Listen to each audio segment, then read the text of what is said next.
మనం ఎంత కష్టపడి సంపాదించినా సరే, మనం ఎంత మంచి వాళ్ళమైనా సరే, మనకు అపకారం చేసేవాళ్ళు లోకంలో ఉంటారండి. నిష్కారణంగా అపకారం చేస్తారండి. నేను వాళ్ళకి ఏం చేయలేదు, అనవసరంగా వాడు నా గురించి దుష్ప్రచారం చేస్తున్నాడు అంటాం కదా. ఇవాళ ఫేస్బుక్లు వీడియోలు వచ్చాక జరుగుతున్నది ఇదేనమ్మా. మనం ఏ అపకారము చేయకపోయినా సరే మన గురించి దుష్ప్రచారం చేస్తారు. ఎందుకని?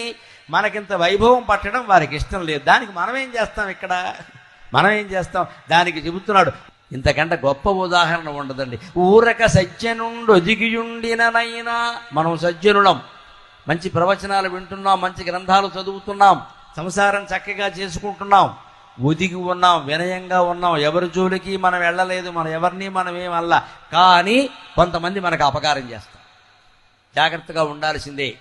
మనం ఎవరికి ఏం చేయలేదు కదా, వారెందుకు చేస్తారో అనుకోవద్దు, వారి బుద్ధి. ఊరక సజ్జనుండు ఒదిగియుండిననైనా, మనం వినయ విధేయతలతో ఉన్నా సరే, మన ఇంట్లో మనం ఉన్నా సరే, ఎవరి జోలికి వెళ్ళకపోయినా సరే, మన గురించి కొందరు దుష్ప్రచారం చేస్తారు.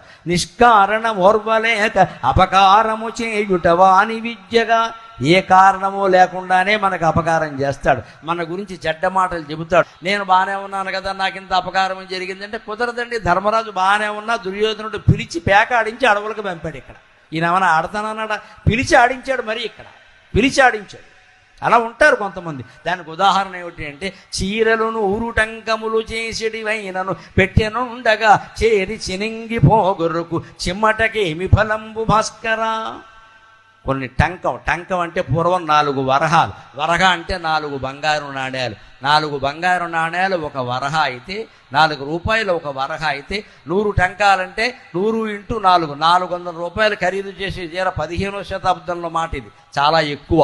ఇప్పుడు 40,000 ఖరీదు చేసే చీరలు సైతం, పట్టు చీరలు బీరువాలో ఉంటాయి, పెట్టెలో ఉంటాయి. ఇప్పుడంటే గాడ్రేజ్ బీరువాల్లో పెట్టుకుంటున్నారు. పూర్వం చెక్క పెట్టెల్లో పెట్టేవారు, భోషాణం పెట్టెల్లో పెట్టేవారు. ఆ చెక్కని కొట్టేసే పురుగులు కొన్ని ఉంటాయి. అవి చెక్క కోసం కొట్టవు, చీర కోసం కొడతాయి. విచిత్రంగా తమ దారిని తాము పట్టు చీరలన్నీ హాయిగా, పట్టు చీరలు కట్టిన ముత్తైదువుల్లా పెట్టెలో ఉండి పక్కనే మాట్లాడుకుంటూ కూర్చుంటే హాయిగా, ఈ పురుగుకి ఏమైనా రోగం అండి అంత దూరం వెళ్ళి దాన్ని కొట్టేయడం. కొంతమంది మనుషుల బుద్ధి కూడా ఇంతే అన్నాడు. కలిసి ఇంత గొప్ప ఉదాహరణలు మరి ఎవరైనా చెప్పగలరా? మారద వెంకయ్య భాస్కర శతకంలో తప్ప. చీరలు పెట్టిలో పెట్టారు. చీరలు ఎవరికీ అపకారం చేయలేదు, అక్కడ ఉన్నాయి, ఎవరిని పలకరించలేదు, ఏం చేయాలా? కట్టుకుంటే బాగుంటాయి, లేకపోతే లేదు. అయినా సరే ఈ పురుగు వెళ్ళి, గొడ్డల్ని కొట్టేసే పురుగు వెళ్ళి అంత పెద్ద పెట్టెను కూడా కొట్టేసి లోపలికి వెళ్ళి ఆ చీరలను కూడా కొట్టేసింది.